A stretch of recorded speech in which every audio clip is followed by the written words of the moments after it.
This is John Nichols of The Nation magazine, and you're listening to the Ralph Nader Radio Hour.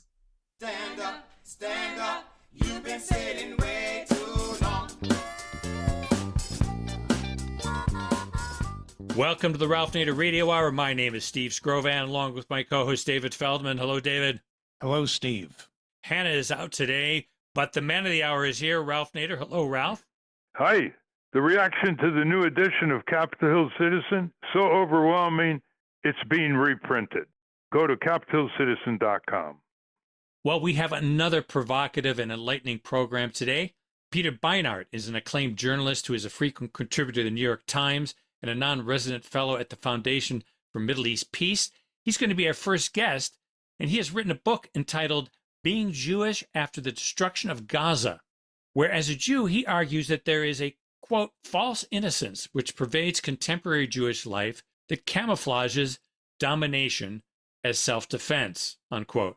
He claims, quote, we are not history's permanent virtuous victims. We are not hardwired to forever endure evil, but never commit it, unquote. He's also written an op-ed in the New York Times entitled States Don't Have a Right to Exist, People Do. So we look forward to our conversation with Peter Beinart. Next up, we welcome back global trade expert Lori Wallach to help us sort out what exactly is going on with these on-again, off-again tariffs Donald Trump is putting on our trade partners. What kind of a tool is a tariff? When should it be used? And who should it be used against? And are the current tariff threats on Canada really about stopping fentanyl? As always, somewhere in the middle, we'll check in with our steadfast corporate crime reporter, Russell Mokhiber. But first, being Jewish after the destruction of Gaza. David? Peter Beinart is professor of journalism and political science at the Newmark School of Journalism at the City University of New York. He is also editor-at-large of Jewish Currents, an MSNBC political commentator, a frequent contributor to the New York Times, and a non-resident fellow at the Foundation for Middle East Peace. His latest book is entitled Being Jewish After the Destruction of Gaza, and his recent op-ed in the New York Times is States Don't Have a Right to Exist, People Do. Welcome to the Ralph Nader Radio Hour, Peter Beinart. Thank you. Listeners, this is a really extraordinary book. It's a short book, less than 150 pages, but it is very, very thought-provoking and very deeply probing a lot of what the problem is today in terms of peace in the Middle East. Let me start with your title, Peter, Being Jewish After the Destruction of Gaza, A Reckoning. What does it mean being Jewish? For example, if you were Christian, to what extent would your life, as you now are pursuing it, be any different? Well, Judaism really structures my life in every day and every week. I mean, when I wake up, I pray by putting on tefillin, which is the way the Jewish men in particular have prayed for 2,000 years. It structures the way I eat, what I eat and what I don't eat. It structures the fact that I don't work and don't use electricity on the Jewish Sabbath. So this pervades my life, and I think about my identity as being part of a very ancient religious tradition that I try to live out as best I can. So for me, this is something I wrestle with because it's at the center of my life. And you also add principles of Judaic religion that guide you. You want to talk about that briefly? Yes. I mean, I think it's dangerous to essentialize religious traditions. Vast religious traditions like Islam and Christianity and Judaism speak in many, many voices. They reflect many, many different kinds of principles. Not all of them are ones that accord with my own values. But I do think that one thing that exists in Judaism, and I think it's true in Christianity and Islam as well, that is foundational is the notion that all human beings are created in the image of God. In fact, although Jews read the Torah, the first 5 books of the Hebrew Bible, as the story of a family that becomes the Jewish people, the first people who we meet in the book of Genesis are not Jews. They are universal human beings, Adam, Eve, Noah. And I think the point of that is to suggest that there's a common humanity and an infinite preciousness to the life of all people. And so to me, whatever else Judaism teaches, this is a kind of foundational point. Well, it's interesting that there are certain declarations recently that fortify your position in terms of applying Judaism's principles to the war in the Middle East. I'm referring to a few years ago, 400 rabbis petitioned Netanyahu to stop destroying Palestinian homes, saying it's against judicial principles to destroy arbitrarily thousands of Palestinian homes with bulldozers. And then we never heard from them again after that courageous statement. But I want to ask you, Netanyahu keeps talking about this being a Jewish state and being very proud of being Jewish. And yet his behavior and policies enormously contradict the principles of Judaism. And I want to give you one example. Eye for eye, tooth for a tooth. One day I was speaking with a biblical scholar and a historian, and he said to me, "Do you know why that was in the Torah?" And I said, "Well, it's been viewed as rather aggressive advisory here. Why?" He said, "Because the purpose of it was to stop the escalating cycle of violence and revenge. So now we have at least 1,000 eyes against an eye and 1,000 teeth against a tooth in terms of the difference in the casualty levels between the Palestinians and the Israelis after October 7th. This doesn't seem to animate political and media currents in Israel. And you can see again and again the way U.S. politicians who claim they're religious or evangelicals violate all kinds of Christian doctrine, including the Golden Rule and many other principles. Could you comment on a self-proclaimed Jewish state and violating Judaism itself? Sure. Actually, on the point about eye for an eye, for tooth for tooth, in fact, the rabbis in the Talmud actually argue that the meaning of an eye for an eye is that if you take someone's eye, you should be paid the monetary compensation of the value of an eye, not even actually that you should actually take someone's eyes. Look, again, the truth is there are Jewish texts in the Hebrew Bible that sound genocidal. There is stuff in the Talmud that is profoundly illiberal. This is true also for Christians, right? That Christians, there are aspects of Christian texts that speak about human dignity in universal terms, and aspects that also people cited when they justified slavery and when they justified the Crusades and colonialism. Similarly, I'm sure in Islam. So I don't want to claim that there's some essential Jewish value that sounds like the values that I believe in 2025. There are many, many different voices and values that come out of our tradition because it's a vast and ancient tradition. But the ones that speak to me most profoundly, the ones that are most important to me, start with the idea that all human beings have infinite value, and then also emphasize the point that our texts say that the Jewish people are created in slavery, in bondage. The Genesis is the story of a family, Abraham's family, and then in the book of Exodus, this family becomes a people in bondage, and that's not accidental in Jewish tradition. 36 times in the Torah, according to the famous medieval commentator Rashi, we are told to remember the heart of the stranger because we were strangers in the land of Egypt.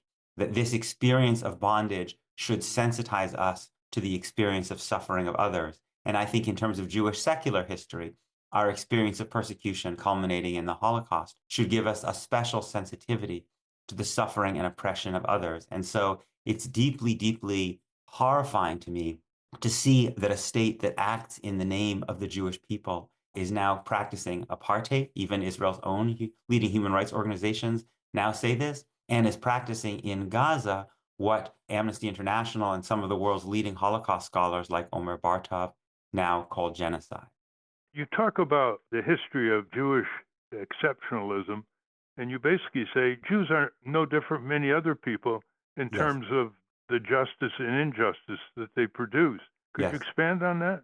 Yes. I mean, all human beings, I think, all human beings have the capacity to be victims and victimizers, to act in beautiful ways and to act in cruel and horrifying ways. Jews are no different than anybody else. And actually, Jewish texts display Jews in all of these different roles. I think what is perhaps different about Jews from, let's say, Christians and Muslims is that Jews have historically not created powerful empires, right?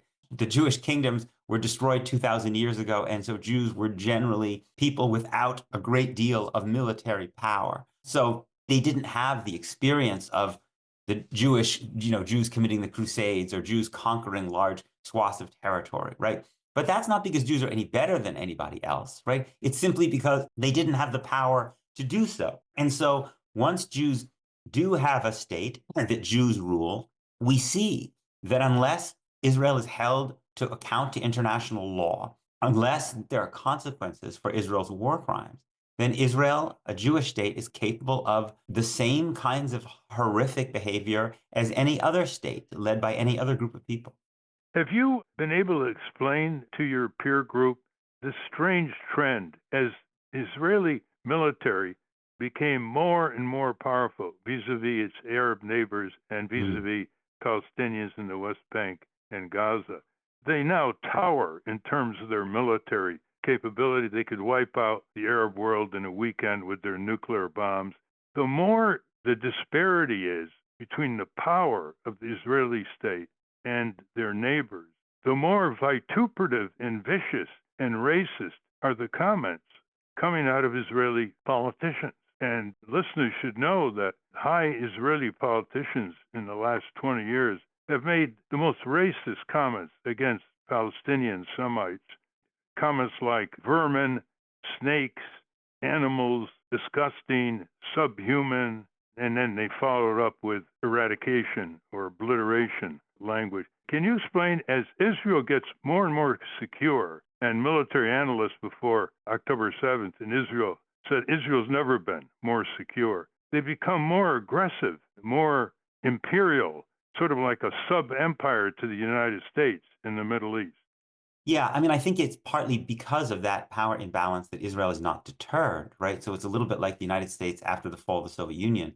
Once there's not a rival superpower anymore, the United States has more global power. And we saw that the United States used that kind of unipolarity, right, to then become more aggressive, do things that it would not have contemplated doing before, like invading Iraq. I think similarly, because of the vast power discrepancy between Israel and its neighbors now, that Israel can act with more impunity, whether it's attacking Iran, now reoccupying parts of Lebanon and Syria. But when it comes to the Palestinians, I think that no group of people can hold another group of people as subordinates without basic human rights, without dehumanizing those people. That's the way in which any group of people justifies its oppression of others, is by dehumanizing other people. And so in order to justify Israel's control over millions of Palestinians who lack the most basic of human rights, the right of citizenship, the right to vote, you have to engage in the language of dehumanization. And also what happens is when you deny people basic rights, you inflict tremendous violence on them.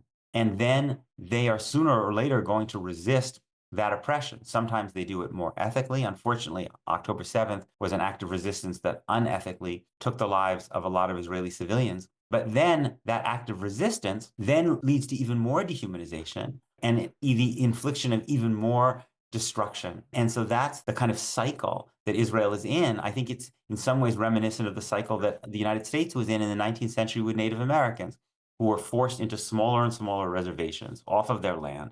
The people of Gaza are not from Gaza, as you know. They're mostly refugees from what is now Israel itself.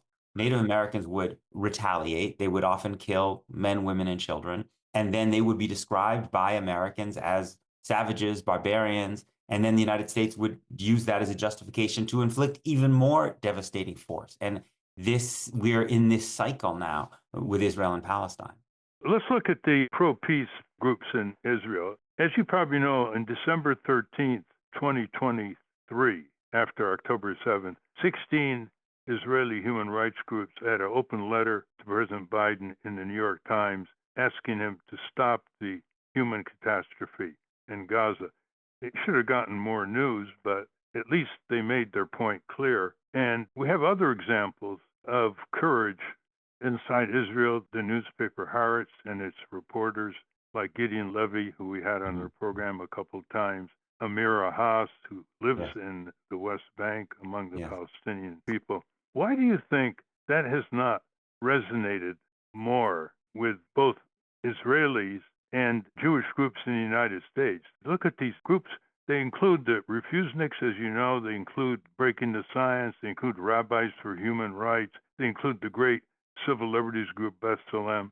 Why are they ignored by the media? And why are they ignored by Jewish American groups, even liberal ones? Yeah, I mean, I agree, those groups are very deeply admirable and they inspire me, but they don't represent a very large percentage of Israeli Jews. In terms of political terms, they're pretty marginal. I mean, last year, there was a vote in the Knesset on the idea of a Palestinian state near the 1967 lines, and not a single member of a Jewish political party voted yes. So those groups are admirable precisely because they're willing to take a very opposition that is a very minority position among Jewish Israelis. And I think this is not unusual in any, I think in almost any society. When people become accustomed to legal supremacy, the vast majority of people support that legal supremacy and they associate that legal supremacy with their safety. So the percentage of white South Africans who opposed apartheid was very small. Most white South Africans felt that apartheid was keeping them safe. Most white Southerners felt that slavery and then segregation was necessary for their safety. Most Protestants in Northern Ireland felt that domination of Catholics was necessary for their safety. The exceptions are deeply admirable, but I think in any situation, they remain small exceptions until a movement of resistance can change the calculations of a larger number of people, because they see that this system of oppression is essentially no longer working for them, that it's no longer sustainable. There's a real paradox inside Israel. If it wasn't for the October 7th assault and the massive retaliation by Netanyahu, Netanyahu would be one of the most despised politicians in Israel. The polls were coming in almost 3-1 against Netanyahu because, number one, he's being prosecuted by Israeli prosecutors for corruption. Number two, he tried to destroy the independence of the revered Israeli judiciary. And number three, he just pursued policies that were very corporatistic and not reflective, say, of the Israeli Labor Party agenda.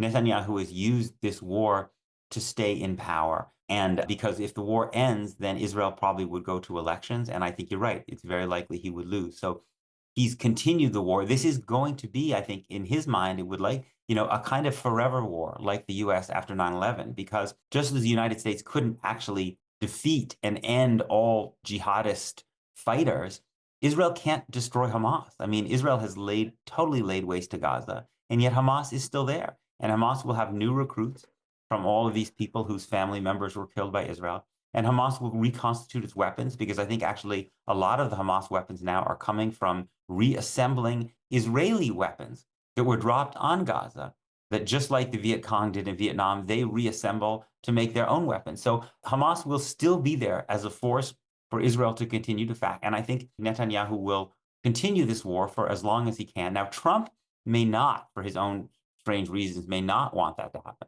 But I think of his own volition, Netanyahu wants to restart the war after this ceasefire in the name of finally destroying Hamas. But he won't be able to destroy Hamas, and the war will just continue, and more Palestinians will die.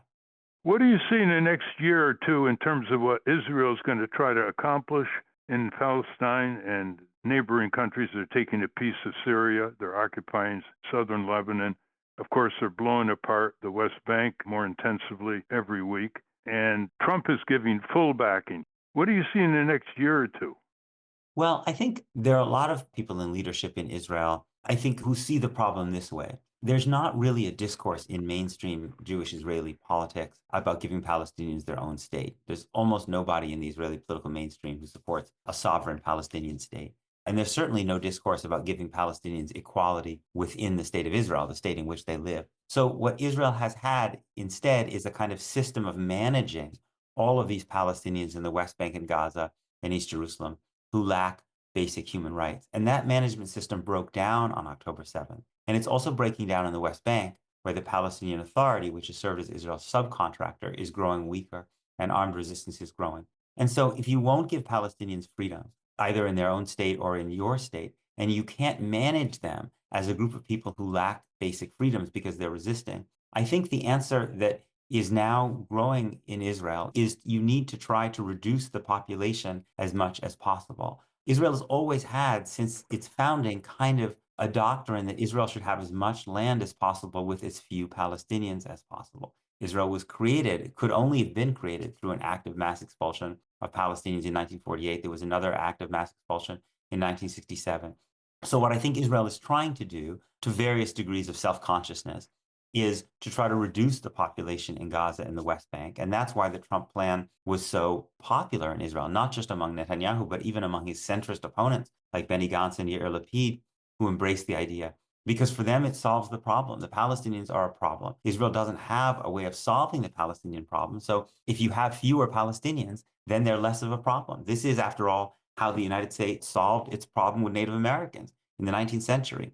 We didn't create a two-state solution along the Mississippi River. We continued this process of settler colonialism and genocide until the Native Americans were so destroyed they couldn't mount an effective resistance.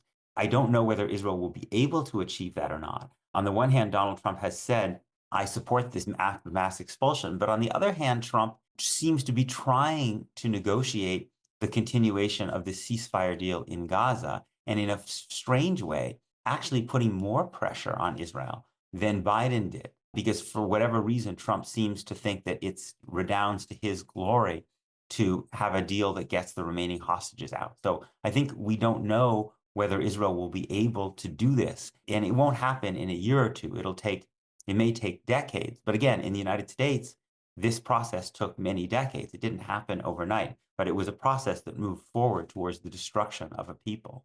You know, listeners, The Essential Humanity of Peter Beinart, I saw on page 119 of his book, when he started conversing with Palestinians and Palestinian Americans.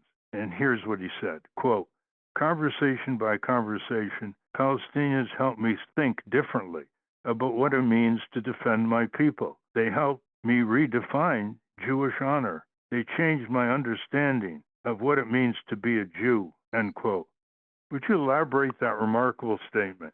Sure. I mean, I grew up in a family where Israel was very important, but we thought about it in terms of what Israel meant for Jews, what it meant that Jews had a state after the Holocaust. And I really had not, I'm embarrassed to say that it really wasn't until my 30s that I really began to grapple with what Israel and Zionism had meant for Palestinians, what Edward Said said, called Zionism from the standpoint of its victims. And those conversations forced me to ask myself some really difficult questions. First of all, I was not prepared for the level of brutality that I saw in the West Bank when I first went to meet Palestinians there.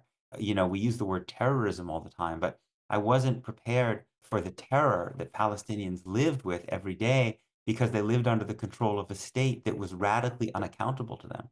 It could do whatever it wanted. It could humiliate them. It could take their property, their land. It could take their lives. It could take their family members with utter impunity. And I also realized in those conversations that even though I thought of myself as a very liberal person, I was carrying around a lot of dehumanizing ideas about Palestinians. Because when you're raised in an environment where you're always talking about a group of people, but you're never listening to that group of people, you're never actually engaging with those people, because unfortunately, in most American synagogues and Jewish schools and Jewish camps, Jewish institutions, you talk about Palestinians all the time, but you don't read a book by a Palestinian or see a film by a Palestinian or have a Palestinian speaker. And I realized that I had these very dehumanizing ideas about Palestinians, that they were kind of this faceless, threatening group of people who somehow seemed to be kind of inherently violent. And I was forced to reckon with that in myself. And it led to a process of rethinking things that made me come to the belief that the best thing that I can do for Jews is to fight for Palestinian freedom, because I think if Palestinians are free and equal,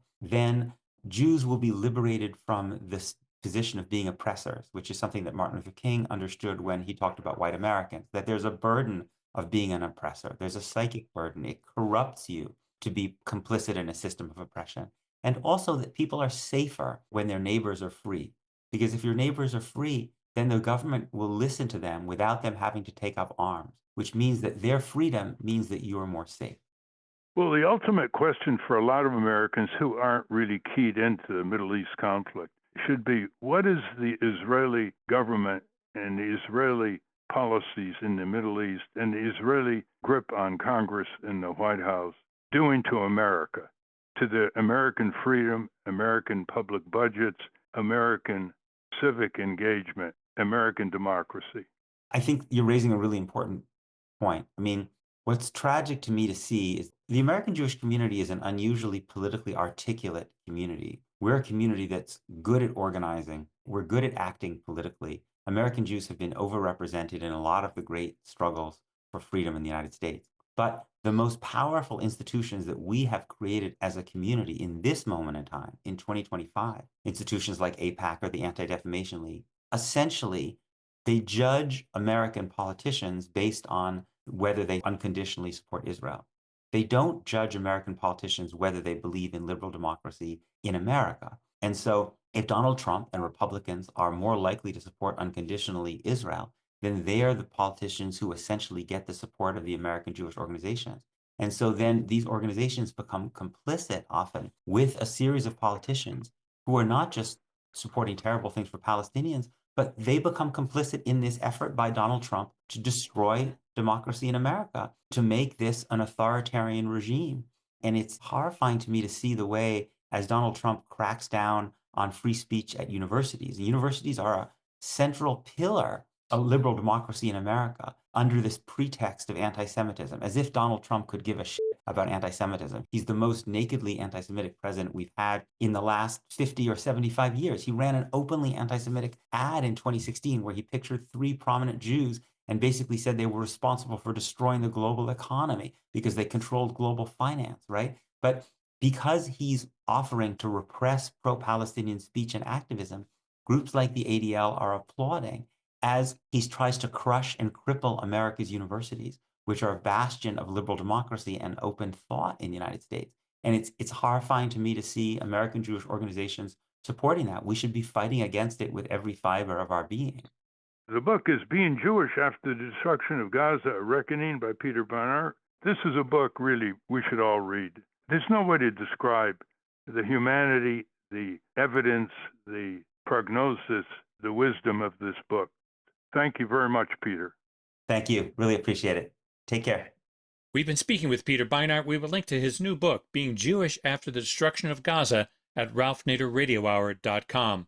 Up next, we speak with premier expert on global trade, Lori Wallach, to find out what is really going on with Donald Trump's use of tariffs. But first, let's check in with our corporate crime reporter, Russell Mokhiber.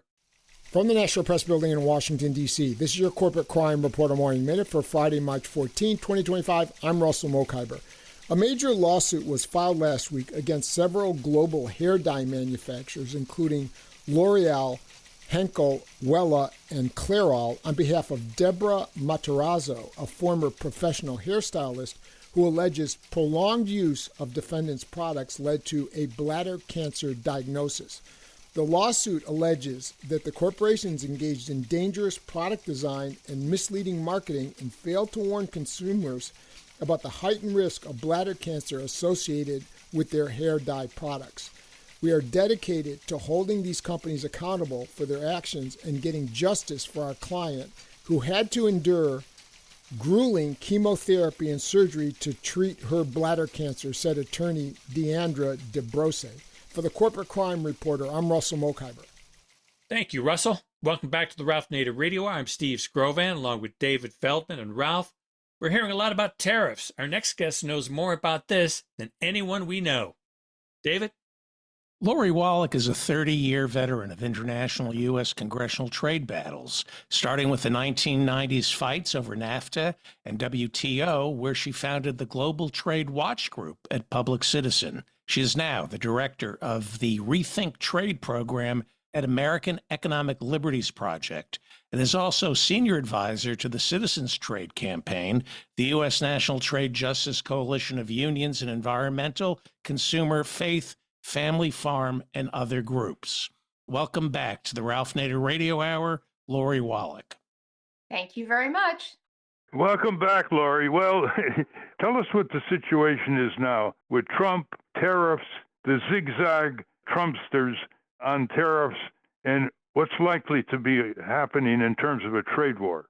We now have such an enormous trade imbalance. We have lost so many million manufacturing jobs, and frankly, the national resilience and security that goes with being able to make key things.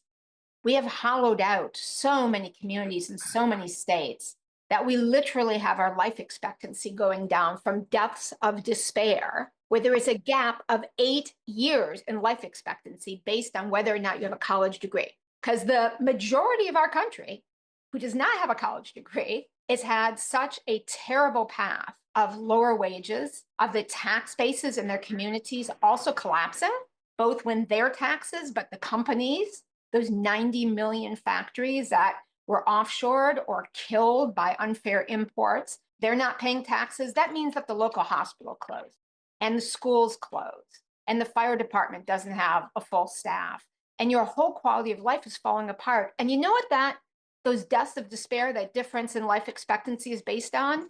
It's things like drug overdoses. It's cirrhosis and other alcohol-related disease. It is untreated diabetes and related side effects because people can't afford the medical care. Literally, a huge swath of our country has gotten viciously hurt by this model, and they are honkin' mad, and not wrongly so.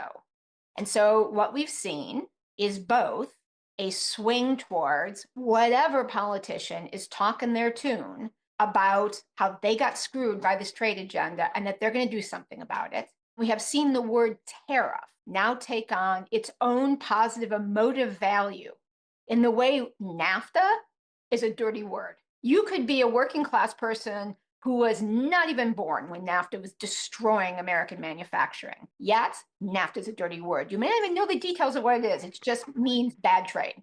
Tariff has started to mean, and there's a bunch of social science research and opinion research showing this, standing up for me in my community, fighting for me, standing up against unfair trade. And so the deployment of tariffs has a political value separate from whether it's useful, which gets us to Trump.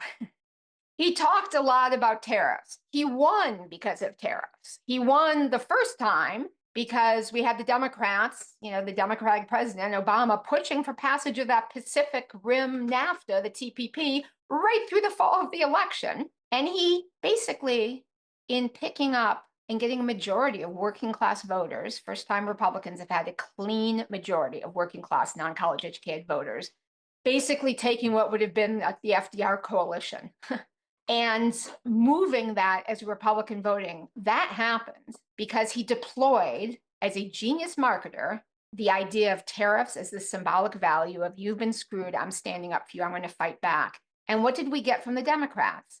We got the tone-deaf answer of tariffs are a tax on all of us, where most of the country was begging for someone to pull out a big honking tariff and hit some multinational corporation over the head and try and build back their community. So now we've got Trump in office with a lot of expectations for working class Americans, the Democrats in total disarray, no path forward for Democratic Party without winning back the working class.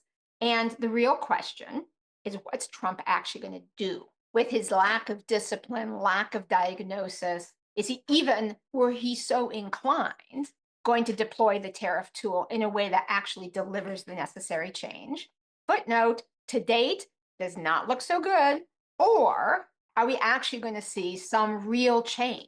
I mean, the first Trump term was super helpful on the trade front because there was a guy who was the top trade guy named Robert Lighthizer, super smart guy, actually does care about working people, probably the only good person in the entire Trump administration. And the man was perfectly suited to break all the damn furniture in the neoliberal living room. And so he busted up a whole bunch of stuff. He actually showed you can deploy tariffs. And actually, the earth won't hurl into the sun, which is what we were basically told by all the economists. Oh, if you use that tool, that's the end of us all. So all of this was set up. Biden sort of built on it. He raised tariffs relative to what Trump had in place. He added the missing stuff, the other industrial policy tools you need to actually get the tariffs to translate into investment in new manufacturing jobs. And now here we are with Trump, and it's looking like a tariff roller coaster as compared to tariff strategy, where, the investors you need to invest in making a new factory. This roller coaster is such a, they're looking for the barf bags, not their checkbooks. I mean, this is not looking good. Well, it's not looking good. And I want to just clarify something for our listeners here. These corporate managed trade agreements have done two things that are very bad for our country. First of all, they've managed to surrender our sovereignty to a rather secretive World Trade Organization in Geneva, Switzerland, which can actually enforce sanctions if we violate these corporate trade agreements. So one example that Laurie and I would tell members of Congress, Senator Harkin knew that child labor is illegal in this country. But we were importing products from South Asian nations that were using child labor. So he wanted to prohibit that. And he was told by the Office of Trade Representative, don't do that, Tom, because it violates the World Trade Organization agreement. And they can take you to the World Trade Organization tribunals in Geneva, and you'd lose. So we lost sovereignty over importing child labor exploited products into our own country. The second example is this. These corporations couldn't go to a state, say like Mississippi. What if Mississippi wanted to pay its workers $4 an hour? And these companies in New York and Illinois and California said, hey, we want to go there. Well, they couldn't because you had a federal safety net of a minimum wage and other minimal safety nets under the Fair Labor Trade Standards Act. So what did these companies do? They just went into a foreign Mississippi called China, starting out at $2 a day or $3 a day, and using this exploited labor with their Chinese corporate partners like Apple Computers, where they have nets on various levels of the factory because these famished and exploited workers would try to commit suicide by jumping out of the factory window. And they basically made a ton of money and then exported the products back to the United States. Textiles, furniture, pharmaceuticals, auto parts, you name it.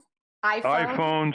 You see, Lori, how pernicious this is from any standard of loyalty to our country, to our community, to our workers, which built these industries, and to the taxpayers who subsidize these American companies, and to the military that went overseas and defended these corporations from left-type governments that wanted to stand up. I just want to interject those to show how pernicious these U.S. corporations have been over the years and what they've gotten away with. What's the prognosis in the next few weeks or months with the Trumpsters?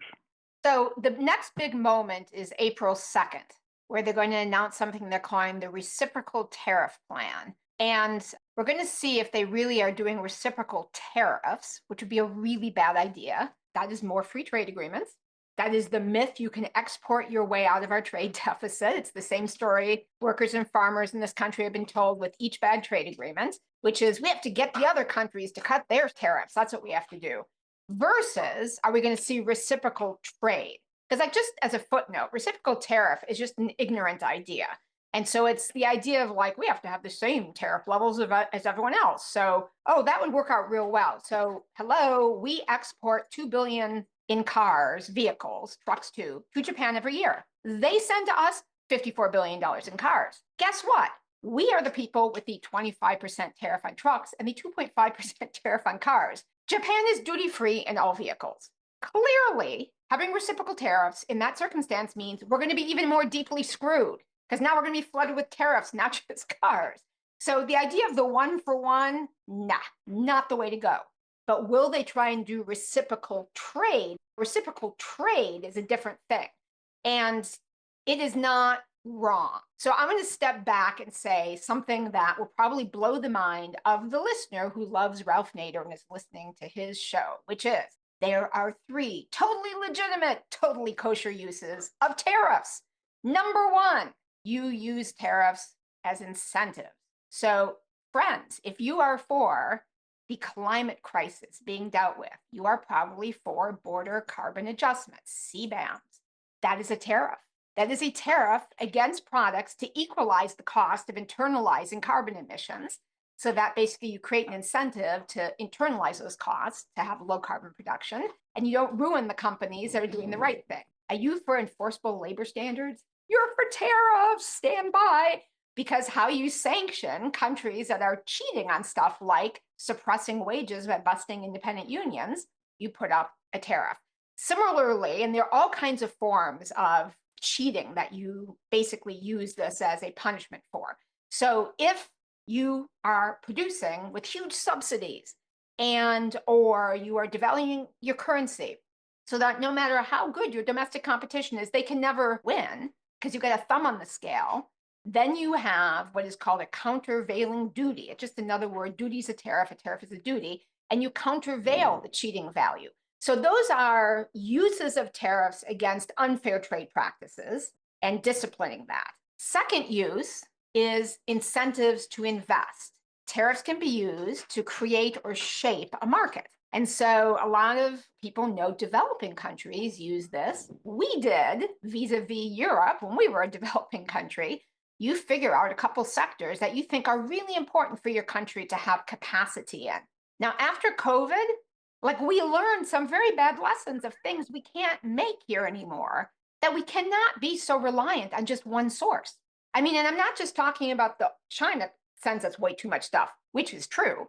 We were over-reliant on Italy for antibiotics. And when they were hit by that horrible wave of COVID, we had a huge crisis in supplying antibiotics because this hyperglobalization model has led to such concentration in production. We have these single source, super brittle, super thin supply chains. And so we need to pick some things.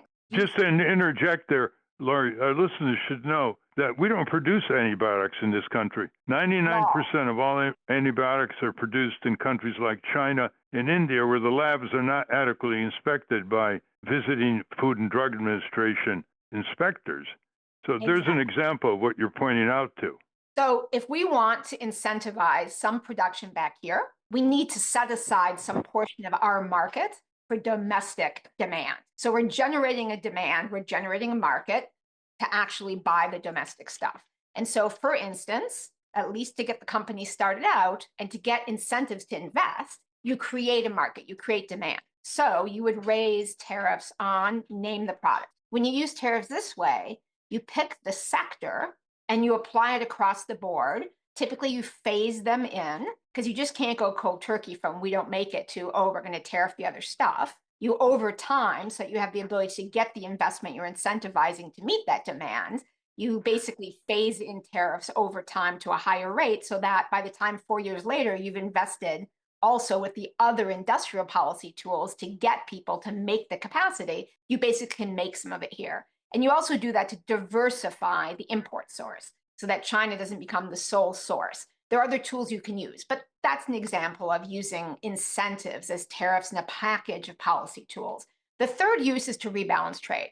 And to do that, you basically have to differentiate the countries that are global surplus countries. Those are the countries like China, like Vietnam, where we have countries that have big honking trade surpluses. They sell way more to the whole world than they buy from the world. This is not the bilateral deficit problem. That's a US-Mexico problem. That goes in bucket one. That is unfair specific things that we can change the rules, we can adjust. That's a bucket one thing. Tariffs can come later. We can try and fix the rules, use the penalty later if we don't get it right. Bucket three over here is macroeconomic rebalance. We would need to do this most effectively with a lot of the other countries that are in deficit. So right now, there's a handful of countries that have global surpluses. Interestingly, Germany and the Netherlands are in there. That's because they effectively have, like a devalued currency.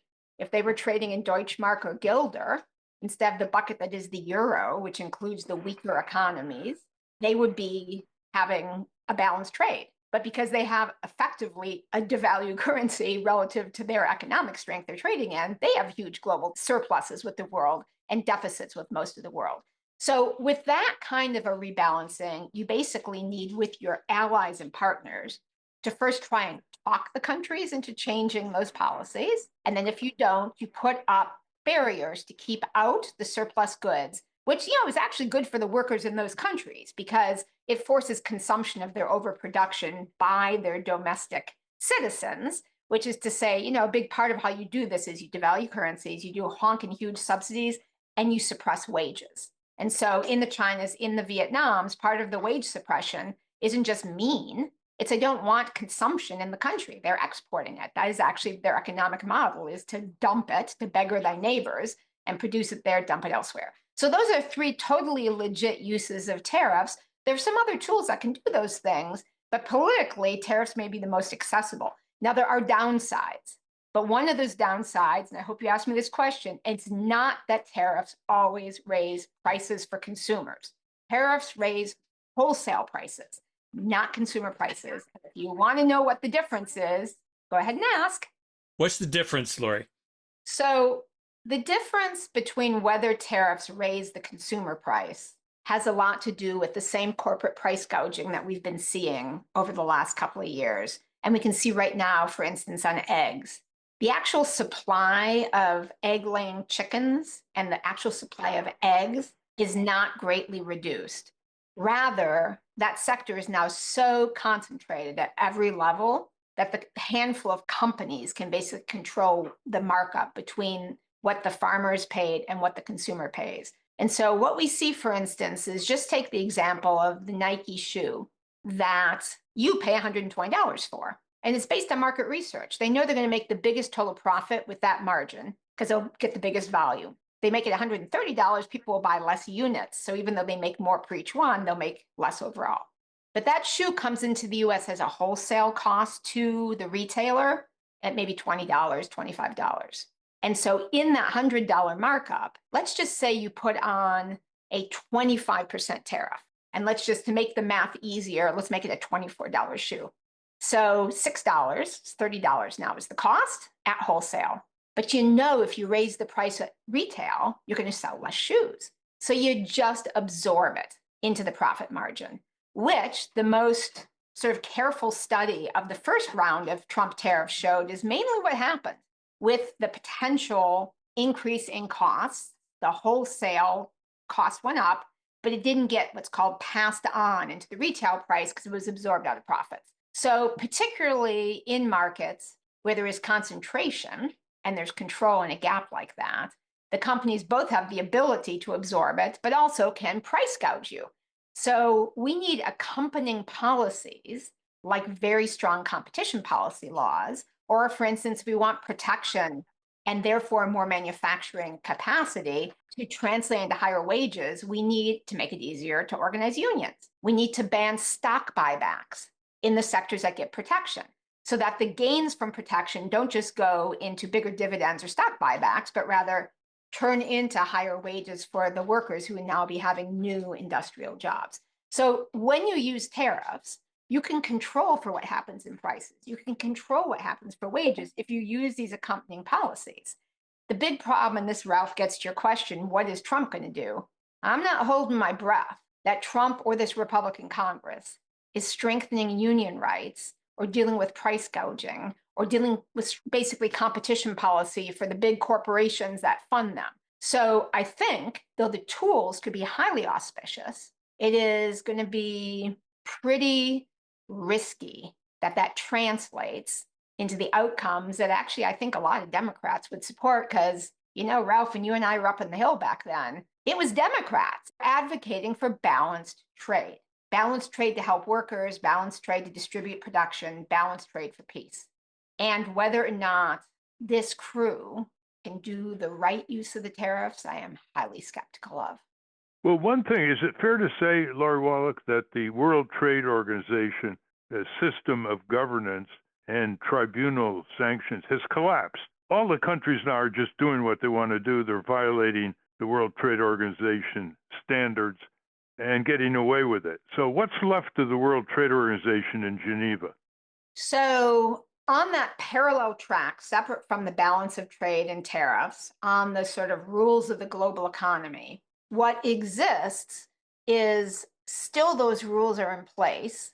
And to some degree, because the enforcement system is not operational anymore, you have the big and powerful countries mainly able to break those rules, but you have the less powerful countries who still are in the stranglehold. And one of the things that we see the Trump administration doing is threatening countries with tariffs. This is a fourth use of tariffs, one that I don't think is actually legit, which is just the bullying use of tariffs for non-trade things or for things that shouldn't be in a trade agreement, as we argued about WTO, but got slipped in there, like monopoly intellectual property protections. So those kinds of rules, the US goes around and basically says, Trump does, we're going to tariff you if you don't do X, Y, and Z intellectual property rules for our big pharma companies. Or we're going to get you if you don't allow in our banks, or now increasingly our big tech companies. So that, unfortunately, for a lot of the smaller countries still is hanging over them. And that is why one very big thing that's going to happen this year is the renegotiation of the US-Mexico-Canada agreement. That's Trump's NAFTA 2.0. And that is our chance, sort of the appetizer for the main course being replacing WTO. This is the appetizer. This is our trial run, is to use this USMCA renegotiation. It's a required review. We need to make it a renegotiation with a national push to actually rewrite these rules, chuck out some of the bad corporate rules. And particularly with Trump and these threats, a lot of it just like horrifically cynical. So the Mexico and Canada tariffs are ostensibly about Canada and Mexico being sources of fentanyl, the deadly illegal drug, and undocumented migration. They are using a particular statute for these tariffs because Congress has constitutional authority over tariffs. So if you're going to put in a tariff, you need some authority. It's not something like in the part of the Constitution for the president. So they're using a delegation of authority through a thing called the International Economic Emergency Powers Act, IEPA, and they had to declare an emergency. So fentanyl and migration was the emergency. But here's the thing. When Trump originally did that executive order about that on February 1st, he also closed a thing called the de minimis loophole. That is this lunatic trade loophole that allows in uninspected a 800 value of imports to every American every day. And this has been exploited by the huge digital platforms like the Sheins, the Temus, Amazon, to basically skirt paying any of the penalty tariffs, any inspection, any normal customs information. So we don't even know where half the stuff is. This has become a superhighway for fentanyl and tons, but in small packages under the $800 value of chemicals, the precursor chemicals to make fentanyl are being drop shipped direct to consumer from China, which makes the stuff that is the precursor chemicals, and is being driven across the border to Mexico to the cartels. And that loophole they closed in the February 1st original order with the China tariff. And then 4 days later, Trump met with the Federal Express CEO, who apparently was not happy because they deliver a bunch of those de minimis packages. Because Ralph, now 4 million de minimis packages come in every day, 80% from China, uninspected, untariffed. So the FedEx guy talks to him in the Oval Office, boom, the next day, they reopen that loophole. So now we have the lunacy of tariffs on China that can be circumvented through a loophole that Trump initially closed and then reopened. So the prospect that even the bullying uses of the tariffs, because, a tariff is not going to stop fentanyl. Can I just make the obvious point as a recovering trade attorney? You do not send your fentanyl in through a customs declaration that goes in and says, hi, I am bringing in fentanyl. Let me explain to you what it is. This is illicit. So it's not as if literally we're sanctioning that particular shipment with a high tariff. What we need to do is close the uninspected package loophole. And instead of doing that, they just basically use tariff as a stick to sort of try and get press on beating up on Mexico and Canada. There was an effort in Congress a short time ago to do that. What's the likelihood? It seems to be ripe for both Democrat and Republican collaboration here to close that huge gap. Unfortunately, the express delivery guys, Federal Express, UPS, DHL, and the Sheins, Temus, Amazons, have so far been able to get key members of Congress to block the good legislation on this. There have been a couple of bills that really would fix it. That said, I just want to make clear to everyone, this is something that Trump can fix unilaterally without Congress. So basically, the bully that he is, when he's confronted by corporate bullies, his size or bigger, he backs down. He basically reversed the ability to stop fentanyl coming from China and to enforce his own China tariffs at the behest of the CEO of Federal Express. Well, on that point, we're out of time. But before we conclude, Laurie Wallach, tell us once more about the website for the American Eco-Liberties Project and what 1 or 2 articles you've written recently that can clarify this whole trade situation under the Trump regime. So the website I would recommend folks go to is rethinktrade.org. That's rethinktrade.org. It's a subset of the American Economic Liberty Project's website. And then the articles I would recommend, I had a piece in Compact magazine, the conservative magazine, that laid out, and they were very willing to print it, why Trump's tariffs with Mexico and Canada didn't make sense, and why closing the de minimis loophole really was going to be the thing that could actually fix the fentanyl problem. And then another thing I would recommend is for folks to follow me on Blue Sky and on Twitter, because what I end up doing, as well as these Instagram videos, I also do sort of rapid response stuff on Twitter and on Blue Sky. And so if you want to sort of know what's happening in real time, that might be one of the best ways to do it. And I am at Wallach Lori, so at WALLACH LORI.